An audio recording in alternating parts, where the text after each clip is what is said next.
marché a été attribué à un groupement d'entreprises constitué de Cegex, Agilis, Guintoli et Ineo. Et la principale raison pour laquelle ce groupement a été retenu est d'abord une raison économique, puisque nous sommes dans le cadre des marchés publics et malheureusement ou heureusement c'est le moins-disant qui l'emporte.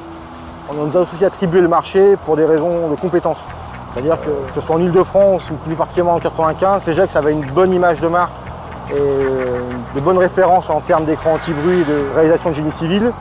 Guintoli est un terrassier local avec une agence à Pierrelet et Ineo est le bailleur de l'autoroute A15 en éclairage public.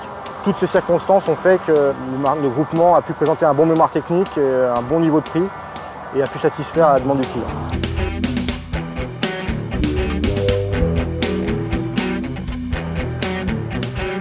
Le but de cette réalisation, il y a principalement deux buts. D'abord, il y a l'amélioration acoustique des riverains de l'autoroute A15. Les habitations sont assez proches de l'écran, donc il y avait une gêne, une pollution sonore. Et puis, dans un possible futur élargissement de l'A15, il était nécessaire de procéder à la modification de l'assainissement existant de l'autoroute A15, notamment son déplacement à l'extérieur de l'autoroute et surtout la mise en conformité des eaux de rejet. Donc on a créé un bassin de stockage avec en bout de filière une station de traitement des boues et des huiles permettant de rendre acceptable le rejet des eaux de l'A15 dans le réseau public. La seule contrainte qu'on ait eue au point de vue environnemental sur ce chantier, c'est que le bassin existant de traitement de l'autoroute A15 est un bassin qui avait été créé à l'existence de l'autoroute, qui avait à peu près une trentaine d'années, qui n'avait jamais été curé et qui était entièrement composé de matériaux pollués, en métaux lourds, en hydrocarbures. Pour réaliser le futur bassin, il était nécessaire d'excaver l'ancien, donc d'envoyer à peu près 1600 m3 de déblais en décharge. On était en période hivernale, ce n'était pas forcément la période la plus propice pour évacuer des déchets. Donc on a pris la solution en accord avec la maîtrise d'œuvre et la maîtrise d'ouvrage. Pour la partie des matériaux les moins pollués, de confiner sur place le matériau. Bien sûr, on a pris les précautions nécessaires pour que les matériaux ne polluent pas le site. Et on a enfoui ces matériaux dans une membrane étanche. Et afin que cela ne dégrade pas le site, l'ensemble a été végétalisé et engazonné.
Au sein du groupe CEGEX, il y a l'entité CERSTP que nous avons utilisée afin de réaliser les balisages prévus sur l'autoroute.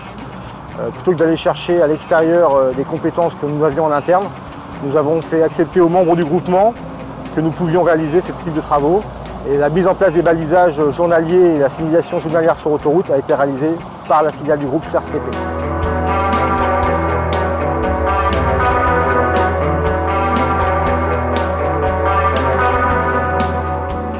Sur le chantier, il y a eu en tout, en pointe, on était à 12 personnes, dont 2 chefs de chantier et 2 chefs d'équipe.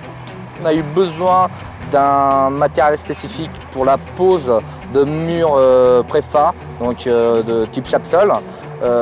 C'est-à-dire que l'autoroute, on avait simplement la voie d'arrêt d'urgence qui était neutralisée.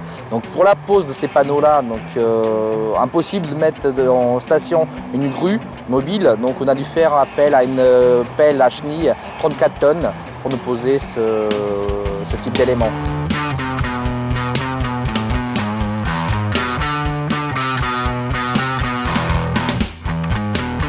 Le chantier s'est déroulé en très bonnes conditions. Tout d'abord parce qu'on a eu un hiver clément et sec. On a pu réaliser la majeure partie des terrassements au mois de janvier et au mois de décembre. Ensuite, le groupement a pris le choix de mettre un conducteur de travaux à plein temps, ce qui sur une opération de ce montant-là n'était pas forcément nécessaire, mais qui s'avère payante à la fin, puisque les travaux se sont réalisés à peu près en un peu moins de 8 mois, soit 1 mois et demi avant la fin du délai contractuel. Donc le conducteur de travaux, M. Miguel Ferreira, s'est évertué pendant toute sa présence au chantier à recaler et à tenir son planning. Et c'est la clé du succès.